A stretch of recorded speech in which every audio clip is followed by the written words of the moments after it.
nagikan sa COVAX facility kan World Health Organization para sa mga nasa A1 sa good A3 category.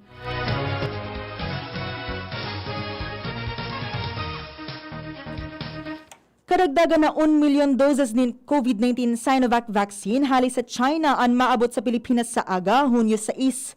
Sigun kay Philippine Ambassador to China Chito Santa Romana, napigahanda na asin pig-e-examine kan embahada ang mga bakuna. Sigun kay Santa Romana, inian ka inot-inoting shipment para sa bulan nin Hunyo. Laoman na may mga kadagdagan na shipment pa nin mga bakuna sa masunod na semana. Sa ngunyan, nasa 8.3 milyon doses na nin bakuna ang nakukuha kan Pilipinas. Sa nasabing bilang, 5.5 milyon doses ang gibo kan Sinovac.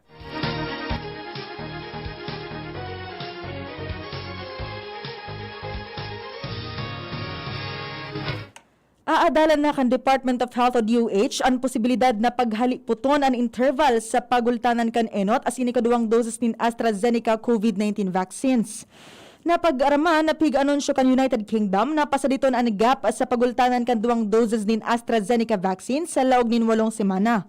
Sigun kay Health Undersecretary Maria Rosario Vergere, ang usual interval kan AstraZeneca vaccine sa pagultanan ikaapat sa 2 semana.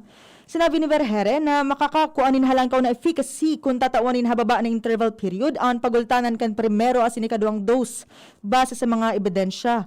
Alaga ng mga local health experts magibunin pag-aadal kung anasyon ay masunod sa nasabing development gikan sa UK.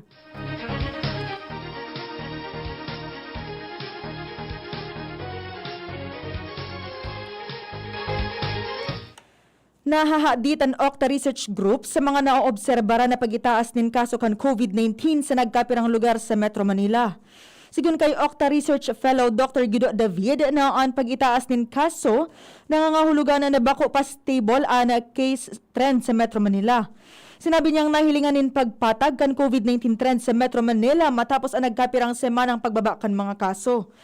Pero sinabi na David na on average daily COVID-19 cases sa Metro Manila nasa 1,100 na kaso na hababa kumpara sa 8,000 na kaso sa nangyaring surge kan Marso asin Abril. Sa pinakalitas na monitoring kan Octa, ang Quezon City ang mantinidong nangingenot sa listahan kan mga LGU sa nasyon na may halangkaw na kaso ng COVID-19. Pangapudan kan Octa sa gobyerno, iprioridad ang pagbakuna sa NCR Plus 8 areas na kumpuesto kan Metro Manila, Bulacan, Cavite, Laguna, Rizal, Pampanga, Batangas, Metro Cebu, asin Metro Davao.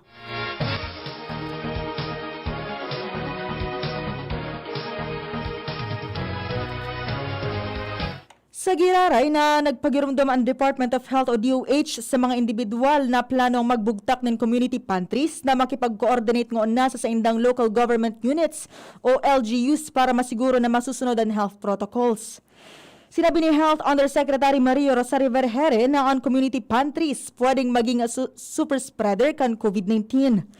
Kaya importanteng organisado asin areglado ang implementasyon kan mga siring na inisyatibo. Sinabi pa kon opisyal na bako sinda kontra sa mga siring na aktibidad dahil nakakatabang ini sa mga kababayan na nagtitios ngunin na pandemya. Dapat sanang siguruhon na masusunod ang health protocols para wala sa mga magduman ang magkahelang.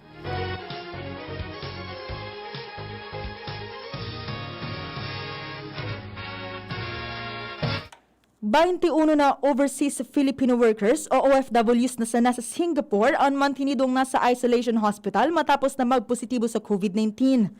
Sigun kay Polo Singapore Labor Attached Raul De Vries, 608 na OFWs duman ang totalmenteng bilang kan tinamaan ng COVID-19.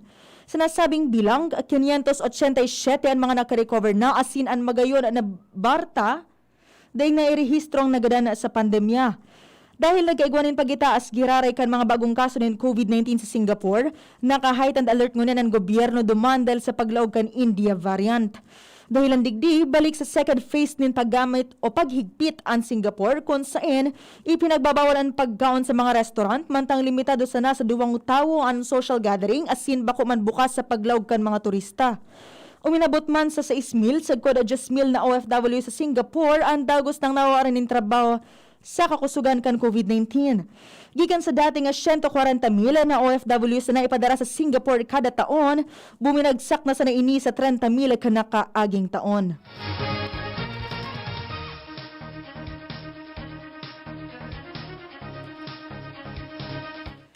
Puminakol na sa 24,691 ang COVID-19 cases sa Philippine National Police matapos madagdaganin 203 na panibagong kaso. Sa nasabing bilang, 1,733 ang aktibong kaso. Maabot man sa 104 ang mga narahay sa helang na may kabilugan na 22,890 na recoveries. Sa Roman ang nadagdag sa mga nagadana na uminabot sa 68 na total death.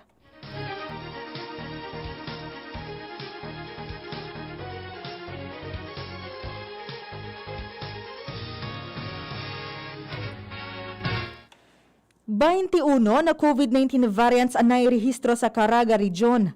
Sigon sa Department of Health Center for Health Development Caraga na base ini sa pinakabagong resulta kan whole genome sequencing o WGS na naresibigikan sa University of the Philippines, Philippine Genome Center. Sa mga sample na na-testing, 13 na samples ang nagpositibo sa B1352. Enot na na-detect sa South Africa, 7 sa B117 na enot na-detect sa UK, asin saro sa P3 na na-detect sa Pilipinas. Nairehistro ang mga kumpirmadong B1351 case sa Bislig City na may 7, Lianga SDS na may 4, Cortez SDS na may saro asin Tandag City, Negwang saro. Para man sa B11 cases, nairehistro ang nasabing COVID-19 variant sa Barobo SDS na igwang 2, Butuan City, 2 man, Esperanza EDS, saro, Lianga SDS may saro, asin Madrid SDS saro. Sarong residente man kan Tandag City ang tinamaan in P3 variant case. Base sa inisyal na investigasyon sa 21 na variant cases, 13 ang dainin travel history sa luwas kan sa indang lugar, mantang 8 man ang close contact kan mga nakaaging kumpirmadong kaso. Sa ngunyan, 21 na kaso, 18 ang asymptomatic. 2 kaso man kan B1351 variant ang nagadan asin naka-admit sa ospital ang sarong kaso sa Bislig City asin saro pa sa Cortez SDS. May gutman ang koordinasyon kan DOH CHD Caraga on local health authorities para sa implementasyon kan mandatory quarantine asin control measures kontra COVID-19.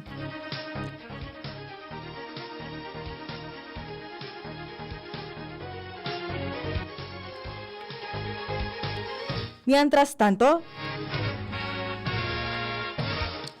inaprobaran na kan Department of Science and Technology o DOST ang proyektong may kamamutan na arogon ang disembarkation behavior sa mga pampasaherong bus asin tren. Initanganing aramon ang airflow asin aerosolization para maiwasan ang transmission kan COVID-19. Sigun kay DOST Secretary Fortunato de la Peña, tinawan kan Philippine Council for Health Research and Development o PCHRD kan approval ang proyekto na pigibo sa Ateneo de Manila University o ADMU sa panginginot ni Dr. Joel T. Makiling. Nagpon kan Mayo 1 ang proyekto na madurar nin 6 na bulan. Kamamutan kan pag-aadal sigun sa opisyal na makahanap nin paagi para maiwasan ang ulakit kan virus sa mga bus asin tren.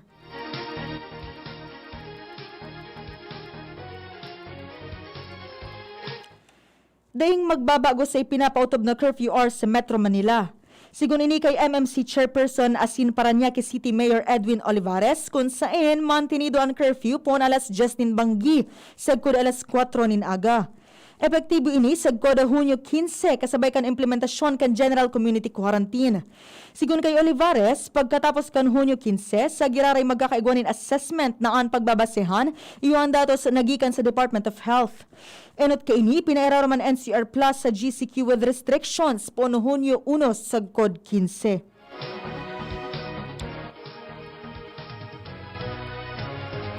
Iba pang detalles kan mga bareta pagkatapos na kan mga patalastas. Enjoy 1050 pack sa good kinsena swak. Weh, sobra gabi ko'y pakno. Ang sikreto, dikit 25 turo sa sarong grupong hugason swak. Dikit na tubig bukagon asin pasapuhon. Sobra sa boss, sobra sa epekto. Dikit 25 turo sa sarong grupong hugason swak. Enjoy 1050 pack sa good kinsena swak. Enjoy 1050 pack sa good kinsena swak. 15-day mileage claim is based on quantitative consumer usage test. Joint Consensus Pack, only 1050 SRP. Pandesal. Ito naman ang tunog ng may diskarte. Pandesal. Yan ang nag-Gin Kapitan. May tamang lasa at hagod sa presyong kayang-kaya. Gin Kapitan. Kayang-kaya! Drink responsibly. Basta't sama-sama sa diskarte, kayang-kaya. Gin Kapitan. Kayang-kaya. May bago! Ang biggest ever Bear Brand 2.4 kilogram pack! Biggest to na Bear Brand, biggest to 120 peso savings. Sa bagong Bear Brand 2.4 kilogram pack, up to 120 pesos ang savings versus suggested retail price of Bear Brand 320 gram pack. Biggest sulit to na ay Biggest to na Bear Brand, biggest to 120 peso savings. bagong Bear Brand 2.4 kilogram pack.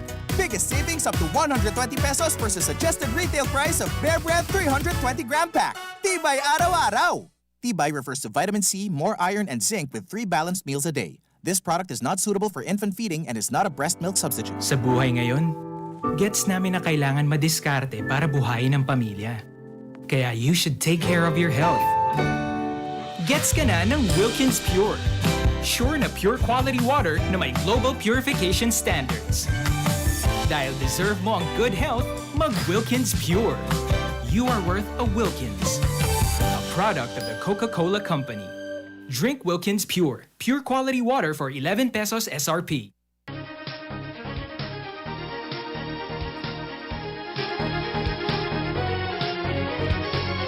Sa iba pang detalles kan mga bareta,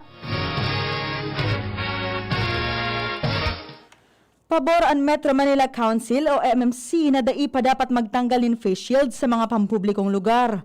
Sigun kay MMC Chairman asin Parañaque City Mayor Edwin Olivares, base sa rekomendasyon kan mga eksperto na bako pa panahon para tangkason ang face shield asin pigpapaboran ini kan mga alkalde.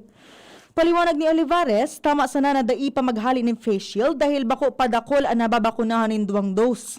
Enot kay ini, pigrekomendar ni Manila Mayor Isko Moreno sa mga gobyerno na i-require sana ang pagsulog din face shield sa mga ospital asin bako na sa mga pampublikong lugar.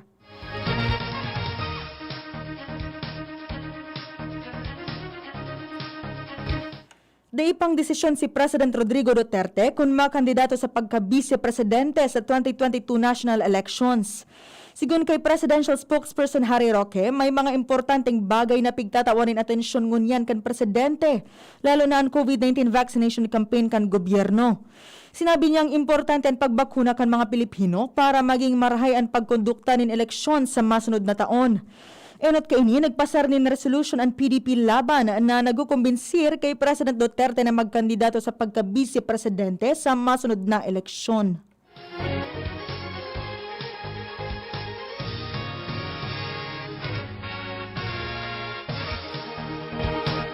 Uminabot na sa 82.46 milyon pesos ang iwinalat na danyos kan bagyong Dante sa sektor kan agrikultura. Sa datos kan Department of Agriculture o DA, nasa 2,132 na paraoma ang naapektaran kan bagyo. Nasa 2,949 na ektarya ng agricultural areas sa Central Luzon, Calabar Zone, Bicol Region, Western Visayas, Davao Region, Sacsargan asin Caraga ang rinapado kan bagyo. Katumbas ini kan 3,060 metric tons kan produksyon ang naapektaran kay bahan ang paroy, mais as iniba pang high value crops. Mantang nasa 86,448 na metric tons kan produksyon na nagkakantidad nin 1.59 bilyon pesos ang tolos na inani tanganing maiwasan na maglala ang agricultural losses.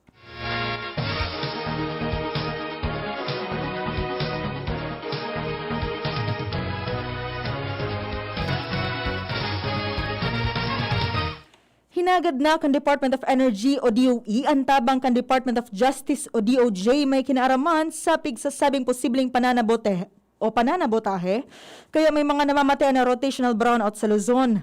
Sigun kay Mario Marasigan, Director kan Electric Power Industry Management Bureau kan DOE, pighanda na kan sa indang ehensya ang mga kakaipuhanan na dokumento para sa investigasyon. Sinabi pa ni Marasigan, nagdulok naman sinda sa Philippine Competition Commission may kinaaraman sa nasabing issue. Siyon kay Marasigan, ang lalapago ninda ang mga generation companies na posibleng may kasalanan sa mga namamatay na power outages.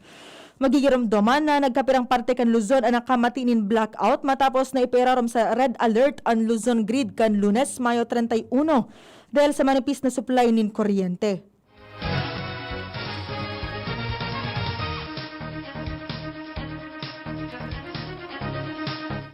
Seryoso ang Department of Education o DepEd sa kamautan kaining gibuhon na work ready ang gabos na graduates kan senior high school o SHS. Sigun kay Education Secretary Leonor Briones, nagkukondukta na sindanin upskilling activities para sa work as in professional development sa mga SHS students. Sinabi man ni Education Undersecretary for Administration Alena Del Pascua na nangako ang ahensya na mapirma sa sarong partnership sa Employers Confederation of the Philippines o ECOP para engganyaron ang mga industriya na tauan ang mga estudyante in work experience as in posibleng employment opportunities. Piglalauman na papahiwason kan SHS Internship and Immersion Program as in ililinya ng curriculum guide sa presenteng sitwasyon as in regional direction.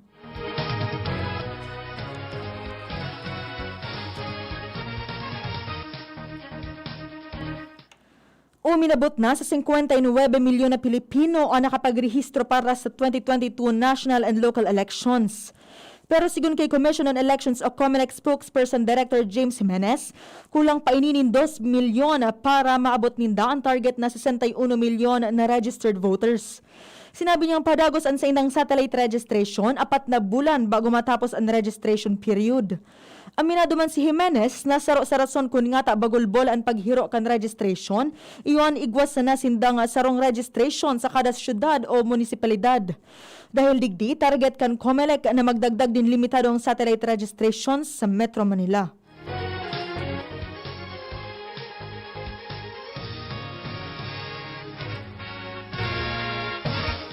Tinauanin doon kan Commission on Elections o COMELEC na ang mga potensyal na kandidato sa nagaadang-adang na 2022 national and local elections may moral obligation na iwasan ang premature campaigning as in early campaign spending. Sigun kay COMELEC spokesperson James Jimenez na dapat ang pigkukonsinti kan mga kandidato ang si isay man na nagigibo kaini para sa inda. Dagdag pa ni Jimenez na ang mga botante may poder na pondohon ang mga siring na aktibidad. Si irarom kan Republic Act 9369 o Poll Automation Law, ang si isay man na individual na magsumiter din Certificate of Candidacy o COC, iko-konsiderar sa ng kandidato sa pagpuon kan campaign period.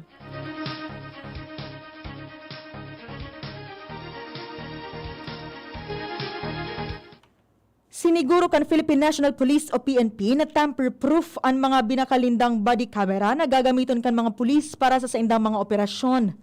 Iniyan sinabi ni PNP Chief Police General Guillermo Elizar matapos ilansar na ang paggamit sa may 3,000 na body camera bilang parte kan transparency measures kan pulisya. Paliwanag ni PNP Director for Operations Police Major General Alfred Corpus na sa oras na buksan ang mga unit, dire-diretso inina na magre-record kan mga pangyayari. May access man digdi ang Philippine Command Center dahil tinawan ininin kontrol kan liderato kan PNP para sa operasyon kan mga kamera. May tulong storage man ang recording kan mga body cameras kaya bako basta-basta na mapupunas kan kung si isay sa na unrecorded video na madurar nin sa sentang aldaw. Sigun man sa PNP Chief, prioridad nindang ipagamit ang mga body camera sa NCRPO asin mga inapod na major cities sa nasyon arugan Cebu asin Davao. Kaibahan sa mga priority operations na dapat gamitan nin body cameras iyon anti-drug operations, pagsirbi nin warrant of arrest as in search warrant, high-risk at checkpoint security operations na sa pagpapautob o sa pagpautob din court orders as in dakulang okasyon arog kan sona kan presidente.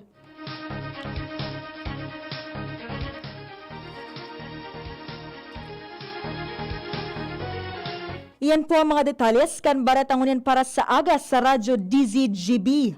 Sa pangalan ni News Director Edwin Peralta, ako po si Francia May Boras, nagsasabing mabalos po kan sindong pag-antabay. Mag-spaghetti tayo, Elreal ang pasta ko, Elreal, Elreal, Elreal. Sarap, sustansya, sulit talaga. Sarap, sustansya, sulit talaga. Spaghetti Elreal, sarap, sustansya, sulit. Basta maray na kalidad na pasta, Elreal mo na. Sulit na, value for mommy pa. Bakal na. Ang pinagalan, sinakripisyohan, Ginalutan. Daipig sa sayang. Sa Red Horse, kada turo, may siram, may kusog, may